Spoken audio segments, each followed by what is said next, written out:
A largada então é dada naquele formato tradicional. Todos os pilotos correm em disparada para os seus carros, todos menos um. Em protesto, esse piloto calmamente atravessa a pista sem se abalar, senta no cockpit, amarra o cinto e só então dá a partida, caindo com isso para a última posição, naquela que seria uma das mais sensacionais recuperações da história das pistas, em Le Mans 1969. E você está, é claro, em pequenas grandes histórias, sempre aqui no Splash and Go, uma pequena história das pistas, Fórmula 1 ou não, desde que seja rapidinha, legal de contar e bacana de saber. Vamos lá!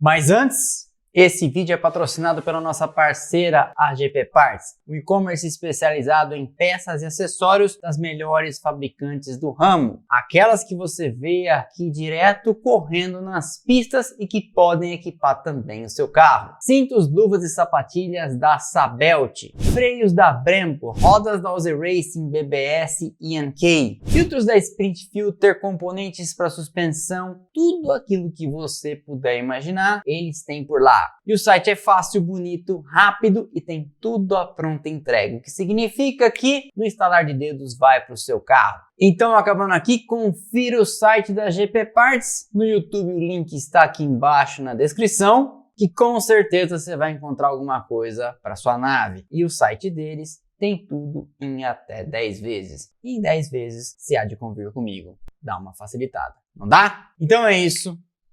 Vamos lá. Jack Ickx é uma lenda das pistas, não apenas da Fórmula 1, onde venceu 8 provas e foi vice-campeão 2 vezes. Mas o que dizer de um cara que corria em paralelo no Endurance, venceu as 24 horas de Le Mans 6 vezes, 1, 2, 3, 4, 5, 6 vezes, e em 83 decide experimentar o Dakar e vence com o Porsche 956 pintura lindíssima da Rothmans. Já vi esse carro de perto nesse vídeo aqui na nossa visita lá na Porsche. Pois bem, Ickx já tinha estreado em Le Mans e corrido em 66 e 67 com abandonos, não aparece por lá em 68 em razão de ossos quebrados na Fórmula 1, coisa pouca, na época tinha ficado barato, porque afinal de contas todo mundo morria, você sabe. E em 69 estava escalado para correr a bordo de um Ford GT40, numa época em que seu domínio começava a acabar por causa do Porsche 917. Ao seu lado, outra lenda, Jack Oliver, que depois seria um dos fundadores da Arrows. Ickx, àquela altura, já tinha se manifestado diversas vezes contra a fraca segurança de carros e circuitos e falado abertamente contra as largadas em estilo Le Mans. Se você não sabe do que eu tô falando, eu explico. Desde o começo, as 24 horas de Le Mans tinham uma largada diferentona. Todos os carros eram perfilados em 45 graus na reta de largada e chegada do circuito em La Sarthe, e os pilotos ficavam fora do carro, do lado de lá da pista, esperando um sinal de partida. Quando a largada era autorizada, todo mundo corria, cada um para o seu carro, entrava, batia a porta, dava partida e saía. Note que eu falei entrava, batia a porta, dava partida e saía, e não falei sobre o cinto de segurança. Pois é, numa época em que o cinto tinha tornado-se obrigatório não fazia muito tempo, inclusive, veja esse vídeo aqui sobre a evolução da segurança na história da Fórmula 1, a maior parte dos pilotos preferia zarpar do grid rapidamente e afivelar o cinto durante a primeira volta. Só que isso tinha dois problemas, porque se um acidente acontecesse logo no começo, muitos pilotos não estariam devidamente amarrados. Além disso, era certeza de que o grid todo, em algum momento, correria com, sei lá, uma ou nenhuma mão no volante a mais de 300 km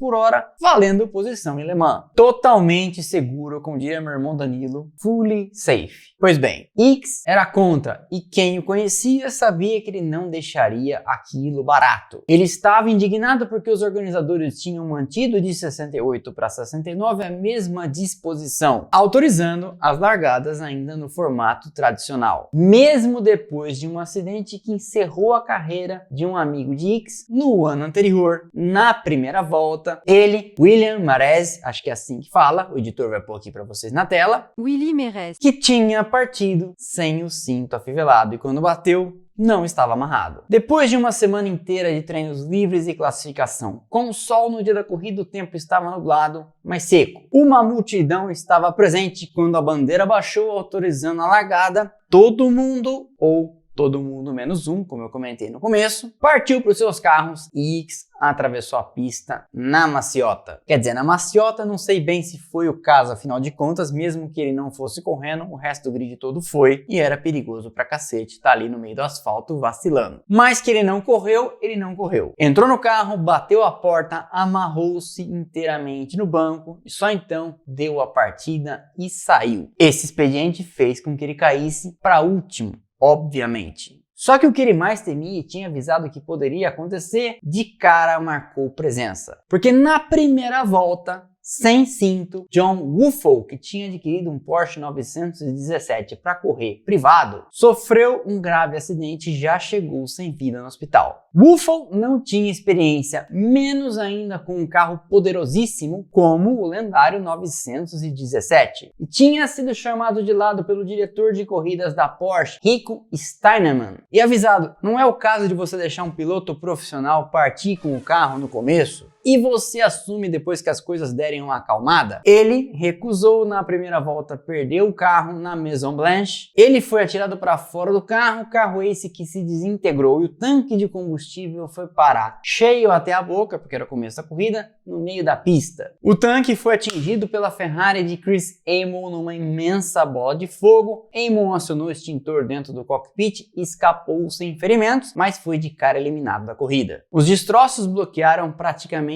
toda a pista e o pelotão inteiro de Le Mans ficou parado até que a obstrução fosse removida. Vai vendo, e era só a primeira volta. Partindo lá do fundo e com esse fuzuê todo, Ickx viu alguns dos competidores ficando pelo caminho. Lá na frente, Joe Seifert e Brian Redman de Porsche assumiram a liderança até o final da quarta hora, quando um vazamento de óleo lhes custou a liderança. Quem assumiu foi outro Porsche, outro 917, da dupla Elford e Atwood, à frente de um 908, outro modelo da Porsche que também corria naquele ano, Dimitar e Schutz. Ickx e Oliver, àquela altura, já vinham na sexta posição. Às 2h45 da manhã, a Porsche sofre um revés. Seus carros que vinham em terceiro e em oitavo batem na pista na curva Mulsanne. Sim, Mulsanne é o nome de uma curva. A reta tem este apelido, mas seu nome é... Editor, coloca pra galera. Ligne droite des Hunaudière. Às 10h15 da manhã, faltando 3 horas para o final, outros dois Porsches têm pitstops não programados. Um pilotado por Linz e Carlsen ficou pela pista com problemas de embreagem. E outro com a solda da caixa de câmbio, imagine isso, rachando, foi arrastando-se até o box para reparos. De repente, então, o GT40 de Jack Ickx e Jack Oliver estava na liderança. Só que aí o 917 de Gerard Larousse, aquele Larousse, da Larousse, inicia uma recuperação furiosa indo atrás do GT40 nas últimas horas da corrida. Para os últimos 60 minutos e com tudo em aberto, Ford e Porsche colocam então seus melhores pilotos para andar. Ickx no GT40, Hermann no 917. Os dois, depois de 23 horas, estavam na mesma volta, com uma diferença de apenas 10 segundos. O Porsche vinha com problemas de freio e rodando com 400 RPM abaixo do limite para garantir que chegasse até o final. E o GT40 tinha problemas no escapamento, deixando a briga bastante parelha.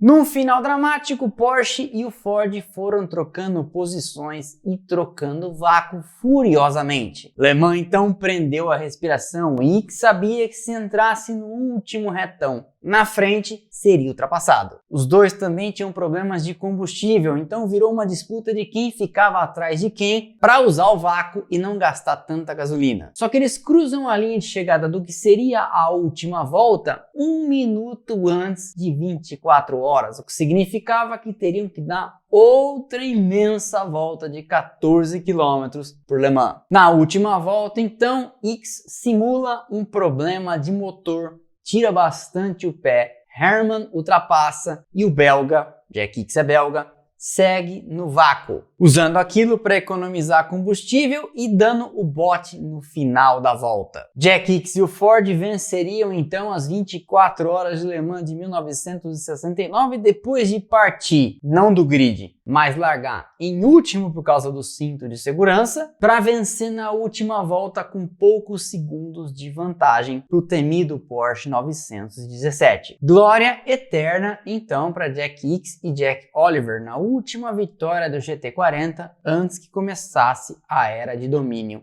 da Porsche e o seu monstro. Numa corrida que começou com um antológico protesto do piloto contra aquela largada perigosa que seria adotada naquele ano então pela última vez. Essa foi então mais uma pequena história do Splash and Go. Espero que vocês tenham gostado. Deixa o like, é de graça, não custa nada, ajuda demais o canal, quebra essa pra mim. E eu te vejo aqui nos próximos vídeos lá no Instagram, Twitter, TikTok e Telegram do canal, onde tem conteúdo a toda hora. Valeu e aquele abraço!